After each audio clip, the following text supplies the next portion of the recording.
Welcome to this week's Precision podcast. And we are still moving through menopause. And this week I'm joined by Sune Markowitz-Shulman.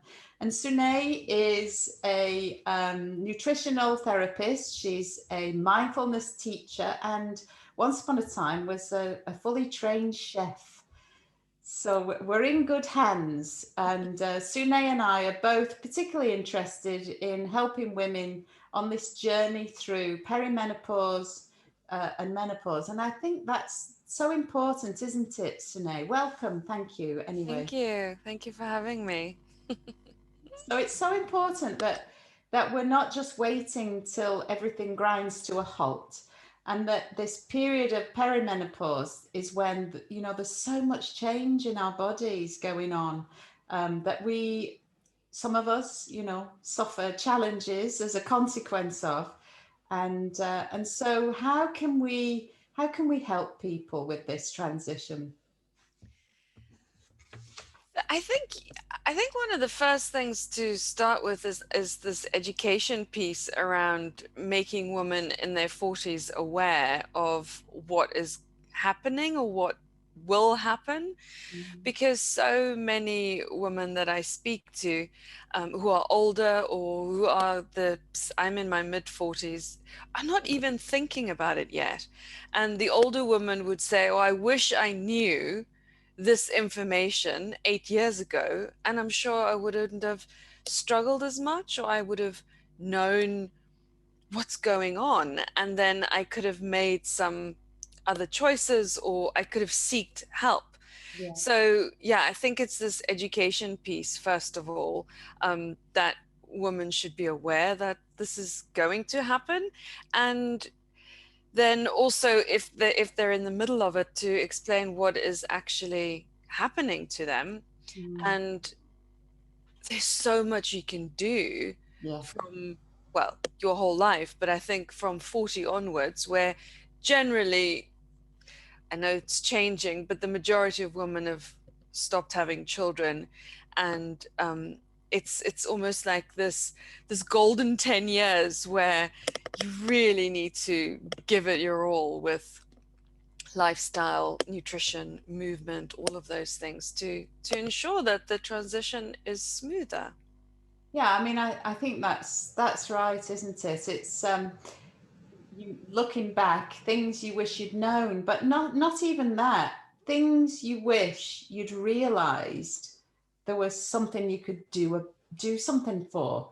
Yeah. You know, because this kind of acceptance around the fact that some of us may suffer, and that somehow we should just put up with that, seems wrong. And you know, and I think that's what has to change, isn't it? The fact that we should be talking about it. We should be knowing that prevention, there are things we can do. We know that if we are physically fitter, we're less likely to suffer with hot flushes. The aerobic exercise can guard against those kinds of things. And, you know, a body weight, your body mass index as well, I'm sure has a part to play. So it is very much about people knowing. Yeah. And I think also, you know, partners knowing, you know, men, and I mean, my husband is, I don't know if he's lucky or unlucky, but it's all I'm talking about. So, you know, he's also much younger than me, so he's very aware what's going on. But I think so many, if women don't even know what's going on with them, you know, how is that affecting their relationships, their partners, you know, their relationship with their children, or other people that they work with? Because yeah, I think it's a bit like PMS, you know, if you know you're premenstrual, if you're tracking your cycle, you can either apologize 2 days later, or you could say, I'm sorry, I can't deal with this right now because I need to have a nap, or I'm just not feeling myself, or I'm sorry if I shouted at you, but this is what's happening to me. So yeah, that awareness piece is so crucial. And I think that's something that we share, isn't it? This desire to help people to really engage and connect with what is happening and how that makes them feel. And so whether it's feeling stiff, from my perspective, or feeling stressed, whatever it is, for us to have just take a step back and acknowledge, notice, and then if we can notice what's happening, then we've got a better chance of Yeah. dealing with these things. Yeah, yeah, absolutely. And I think, like from the, you're the expert in the movement, but so many women have just kind of neglected their movement, and all of a sudden they realize they're gaining weight, they're stiff, they've got joint ache, they don't have energy, and then that goes even further down the list of things to look at or to prioritize, but it makes such a difference to how you're feeling. And yes, that awareness of not just blaming your body or yourself for old age when you've got creaks and cracks, but actually being quite curious about that and saying, I didn't have that a few months ago. Where's this coming from? Or I wonder if it's something that I can do. Is it the way I'm sitting? Is it my chair? Is it working from home all of a sudden and having a bad chair? Yeah, that curiosity around it is yeah, essential. It is. It's yeah, no, it really is. And I mean, stress has a huge part to play in exacerbating a lot of Yeah. these symptoms, and that we've kind of almost got to a place in modern life where the low levels of stress, just the alarm going off in the morning can be enough to set your nerves on edge. So what kinds of things can we do to manage our stress? Yeah, I absolutely agree with you. I think this is the biggest contributing factor to, well, Mm, society's current state of affairs, and I think the mental state of mm, people, besides everything else that's going on, but just this drive to succeed, to be busy, and especially for women in this phase, 40s plus, with maybe small children, teenage children, the responsibilities, we know all of that. There's just so much going on, and then this inability to cope with something that may, what is it, the straw that breaks the the camels. camel's back. And yeah, then there's just this onslaught, and it's very difficult, I think, from, well, the body struggles to just bounce back. We're not the little buck that runs in the field that can just shake it off, but we then start ruminating, and so there's the physical impact of the chronic stress, and then also the mental impact of that. And this is a big part of the work that I do, is helping people recognize where their stress is coming from. What are the things that's the biggest stresses in their life? And sometimes I think people don't realize what the things are that's causing them stress because they're so used to it. They're Mm, just used to pushing through and soldiering on. mm, But once they start taking a step back, it may be that, that conversation with an old friend is the thing that's causing them to just feel depleted after that conversation. Or it's certain things in their daily life that can be either delegated, or you could get someone else to do it. Or is it something that you could, yeah, pay someone else to do it if you can. So firstly, noticing what those stresses are, mm, and becoming aware of what that feels like in a physical way, uh, of when you are stressed. And yes, I mean, we know that there's good stress, and then there's this chronic low level constant stress, and the good stress mobilizes you and gives you energy and makes you a bit sweaty. But it's because this is something that's affected me a lot, is not being able to cope with stress, and then the smallest thing can trigger a reaction, or not always a nice reaction. You know, it's being snappy or lashing I'll out. call it. You know. Yeah, no, absolutely. It is, and I think that's it. You somehow at this time that your string is just getting shorter and shorter, and the thing that tips you over the edge is getting smaller and smaller. Yeah, yeah, And so absolutely. it must be cumulative, isn't it? You know, in that sense that you can, your body, your mind, your body can only take so much of this. Yeah, and I mean, from a hormonal point of view, that constant production of cortisol has a massive impact. And also, from a physiological point of view, if your adrenals are constantly pumping out stress hormones to deal with this chronic stress, it's not prioritizing the production of sex hormones. Mm. So, in this time of perimenopause and also in menopause, where the adrenal glands take over the production of estrogen, um, if you're absolutely adrenally fatigued from years and years of pushing, pulling, then the adrenals are not able to do Mm. their job properly, because the body's first priority is to keep you alive and Right. kicking, and not to worry about your production or your production hormones. Is that the right word? Reproductive. Reproductive, thank you. No, so exactly that.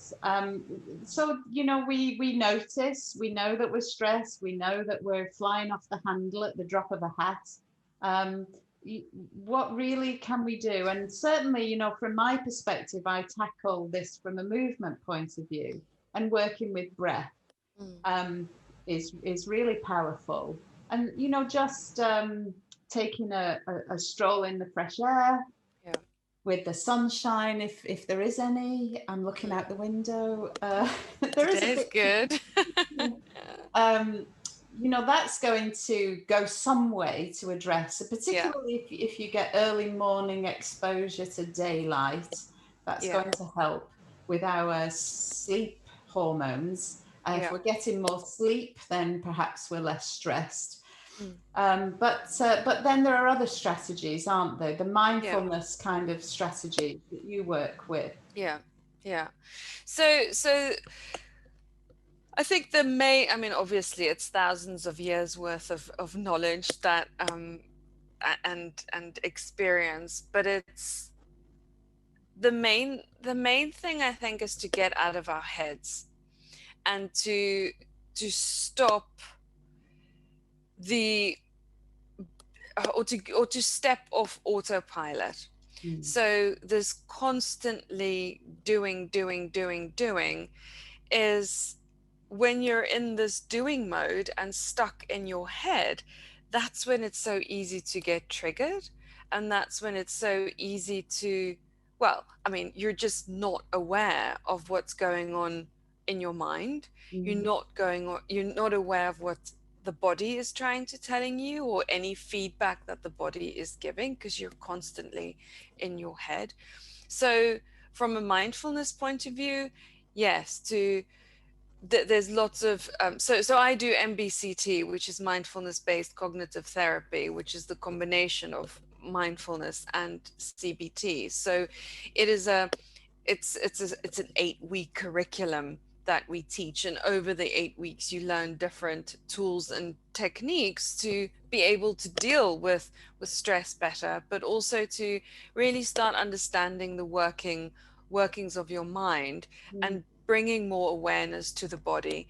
And I mean, I love the movement aspect as well, but one of the things that we do is just, how do you step off autopilot? So to practice that throughout the day, that it's almost like practicing for a fire drill, right? You don't practice the fire drill when there's a fire. You do it throughout the day, or through months and years, so that it's automatic. So when there is a stressful time, or you notice that you are being shoved in all different directions, is stepping off that autopilot and bringing awareness to the body. Mm. So like you said, breath, if that's comfortable for people to bring awareness to the breath, or even just noticing the feet, because it's so far away from the head. It's like the furthest part away from the head is the feet. So, it's getting people to just stop what you're doing and notice what's going on in the body. If there's any sensations, for, say it's anxiety, or yeah, you're feeling overwhelmed. It's just, yeah, noticing where you feel that. Is your heart racing? Are the palms sweaty? Can you feel like, is there anything in the stomach that you can feel? So just bringing awareness to that, and then choosing a part of the body that you can use as an anchor. So that may be the breath, or the feet, or the hands. And, if you're sitting in an office and there's lots going on, it's just closing the eyes and noticing your feet, and, noticing the earth beneath you, the texture of the shoes or your socks, and just noting that. And then once you've grounded and feeling a bit more centered or anchored, provides a little bit of space to think, okay, well, what are my next step? What is my next step? Or how am I now going to react? Or what can I now do in this situation to take care of me? But it's creating that little bit of a space in between the what is the trigger and the reaction. Mm. And that is what I find to be really, really useful from practicing mindfulness meditation formally, but how that translates into our daily, day-to-day life. Yeah. I mean, I think that's important, isn't it? Because you can't always just drop to the ground and meditate for 10 minutes. It's impractical.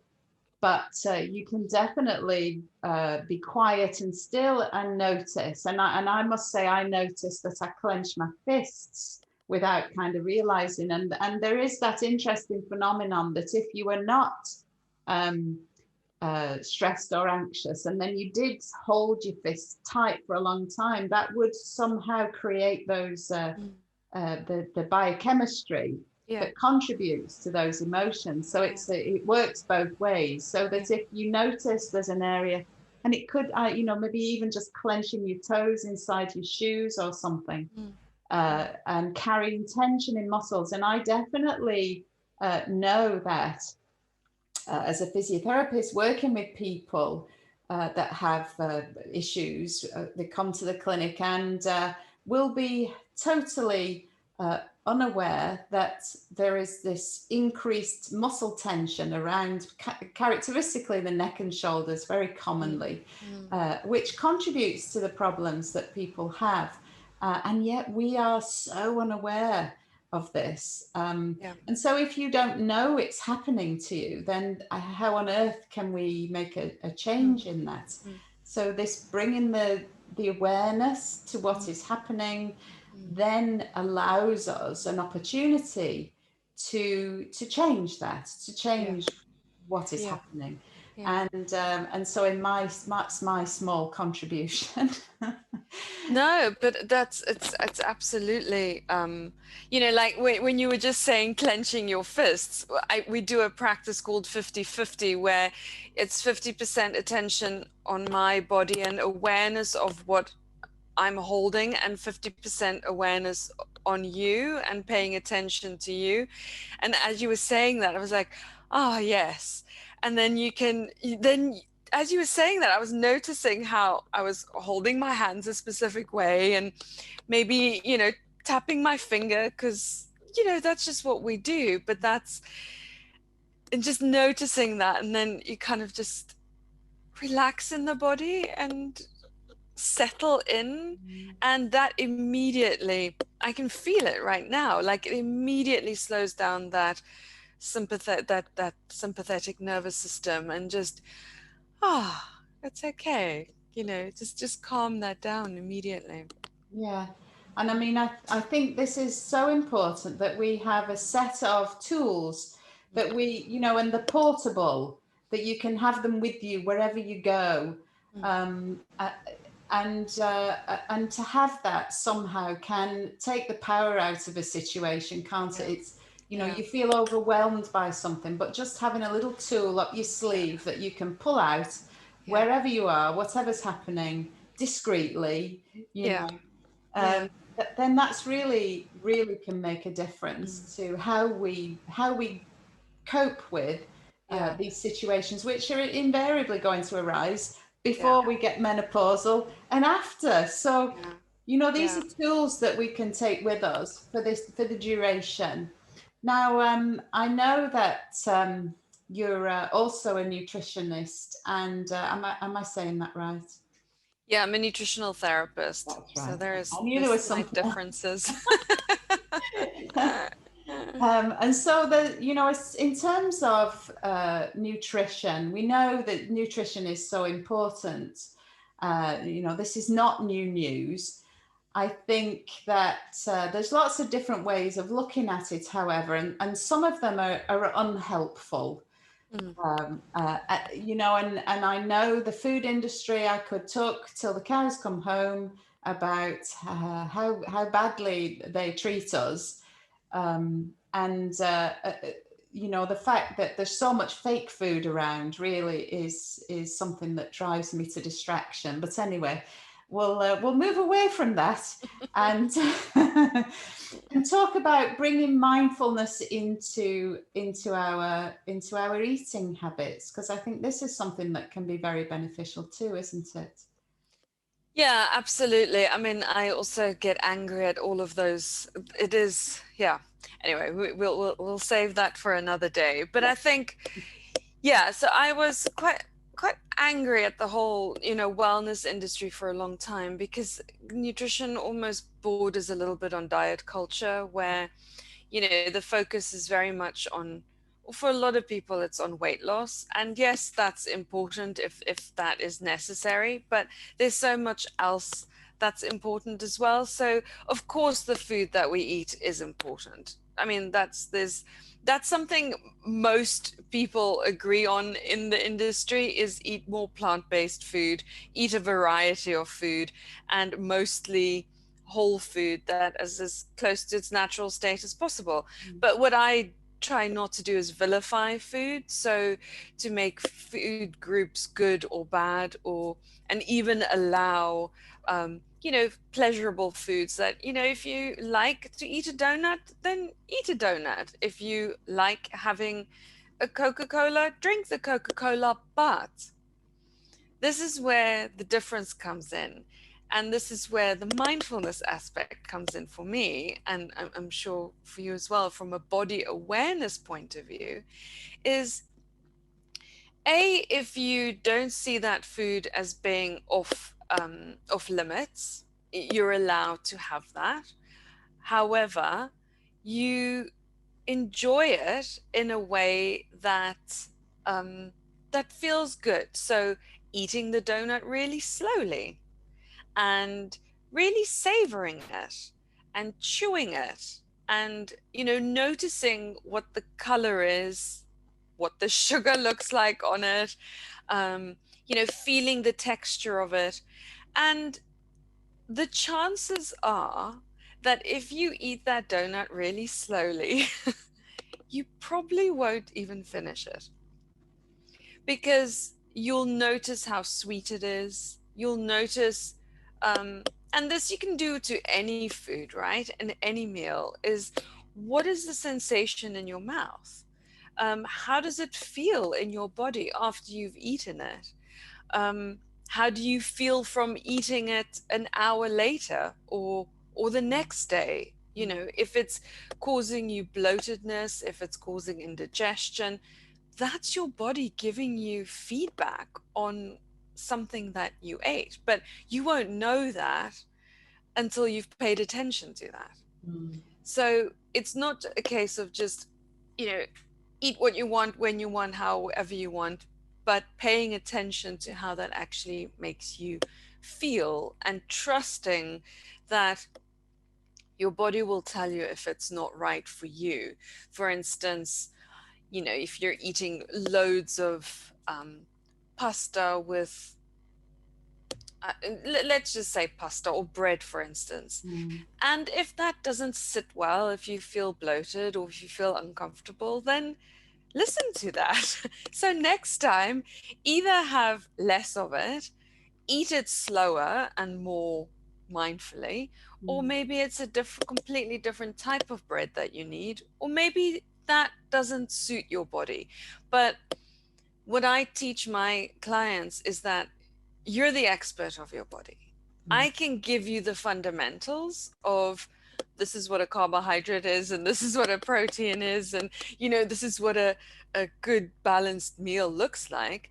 But what's good and balanced for you may not be for me. Mm. So really teaching them to intuitively learn and know that some days I eat salad and sparkling water, but tomorrow I may fancy a fish and chips and half a beer.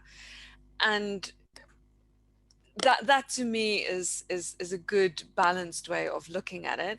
And if you're in tune and aware of how that food feels and how your body feels, you may only eat half the fish and chips because if you eat it the whole portion while watching TV and you're stressed because of 10 emails that you need to do, and you have to wake up at 6 o'clock in the morning, that food has a very different impact on you than if you were eating it on the Yeah. seaside and it's Yeah. Yeah. slowly with friends and a glass of crisp wine and the sun is shining. It's the same food, but it's a Yeah. completely Different different experience. environment.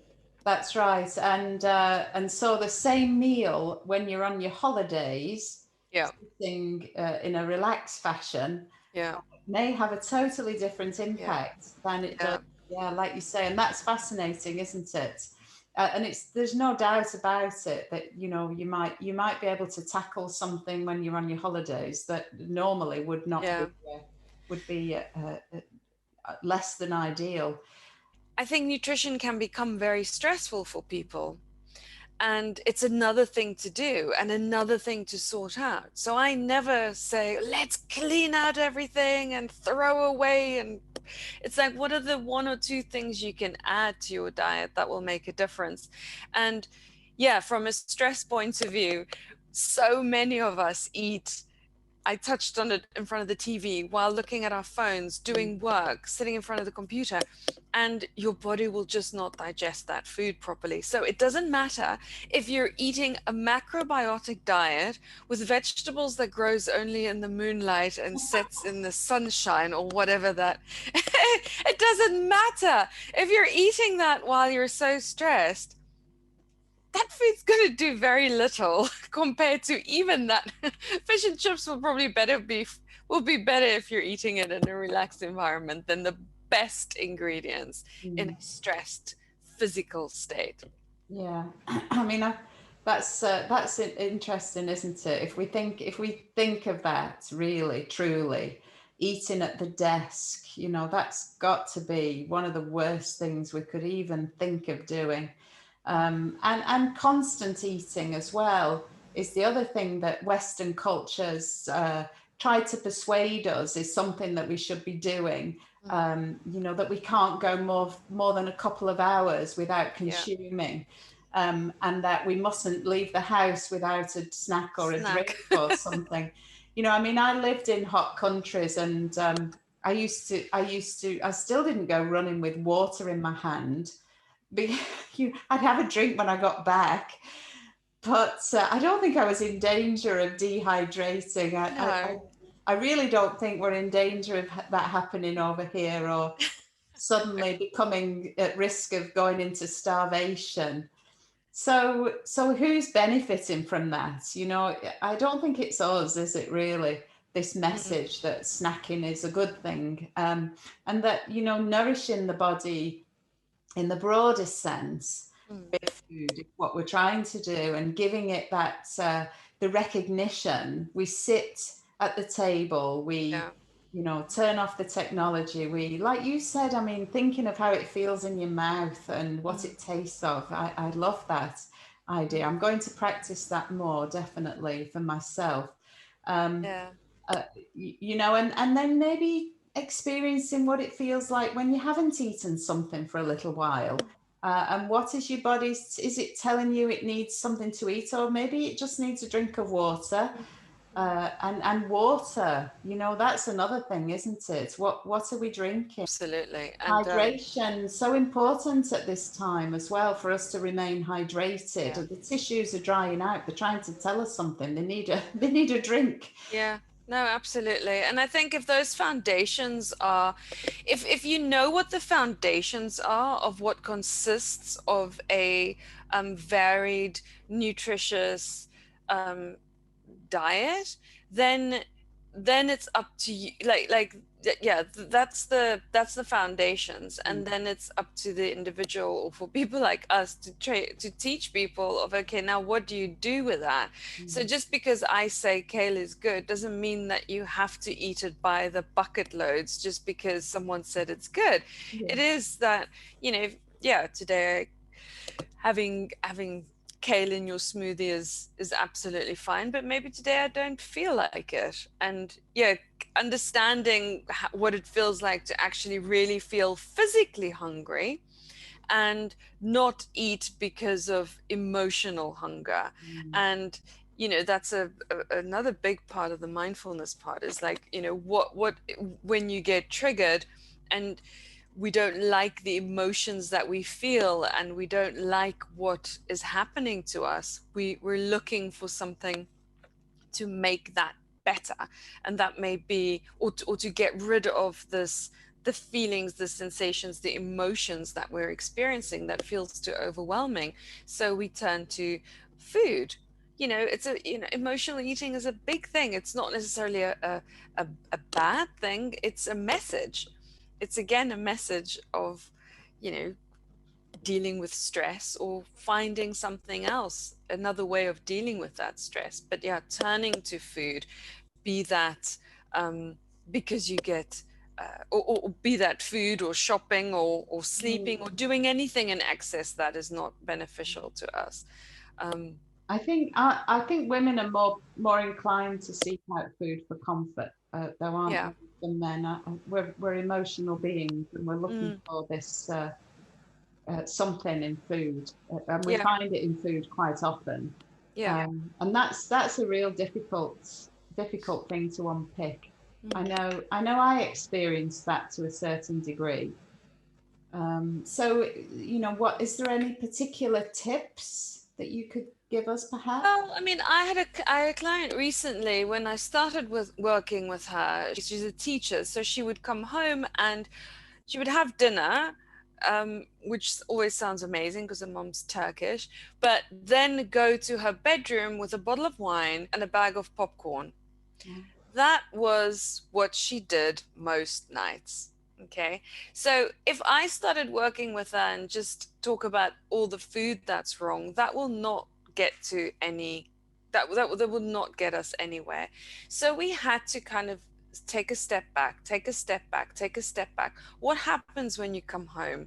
What happens during the day at school? Yes, what have you had for breakfast and lunch, and what is going on there from a food point of view, but also what is her stress levels like? What happens at home when she gets home?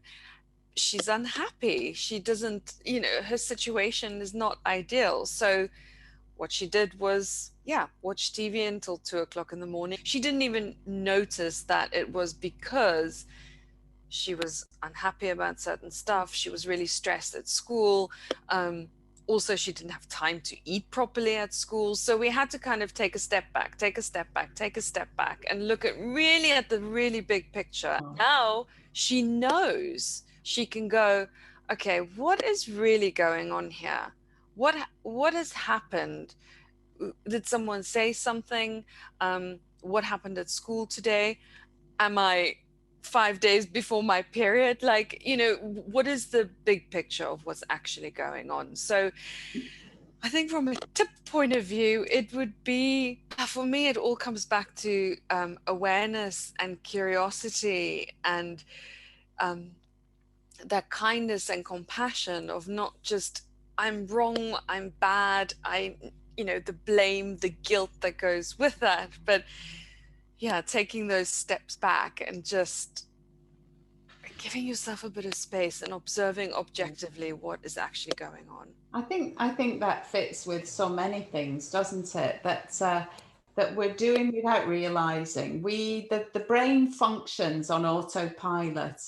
And so by default, we will go to autopilot. And if we're not noticing the things that we're doing whilst we're on autopilot, some of those things could be undermining any of the things that we do consciously. So, you know, we might be really good at going to the gym for an hour every evening, and then whatever we do mindlessly through the rest of the day totally undermines that. So bringing that into every moment of the day, if you know, as opportunities arise, and you know, we're not superhuman, are we? Because we don't want to give people another job. Like, we've all got lots of stuff that we're trying to do already. Let's not make it feel like another job, but let's liberate people from routine and mindless living, and just and even if it's only once a day, we take a moment just to look inside and see how we're feeling in the mind, in the body, and take some time each day to nourish ourselves with something that we love, to do. Whether it's art, creative pursuits, music, listening to music. I mean, that can be so levitating, can't it? Just Absolutely. on some music from the 80s, I'll be play some ABBA and I'll be all over that. So let's levitate ourselves one way and another with music, movement, some nourishing food, and you know, be healthy, be well, and absolutely live life to the fullest. Absolutely. And I think, you know, everything that we do at this phase of our life counts towards our aging, and aging in a way that is, I use the word flourishing a lot, because that's so important to me. If I think of, you know, the next 40, 50 years of my life, I want to still be able to do lots of stuff independently, and I want to feel good, and I've still got a young child, and, you know, so it's not just none of these things are nice to do because you've got nothing else to do. I think it is absolutely critical that we prioritize these things for our mental health, for our physical health, and for the sake of the people that we love around us, because most women, everything depends on us, and you know, we are the leaders of the future. So I think it's very important that this stuff gets taken very seriously, and you know, to reach out to people like you and me to guide and to hold up that mirror so that people can see, actually, there is something I can do, and take charge of it, because it's up to the individual to do that. And so I get very thank you so much. We've covered a lot of ground, and I hope that people have stayed with us to the end. Yes. So thank you again, Sune. I've really thoroughly enjoyed our conversation, and I wish you a happy rest of the day, and let's talk again soon. Take care. Thank you, Philippa.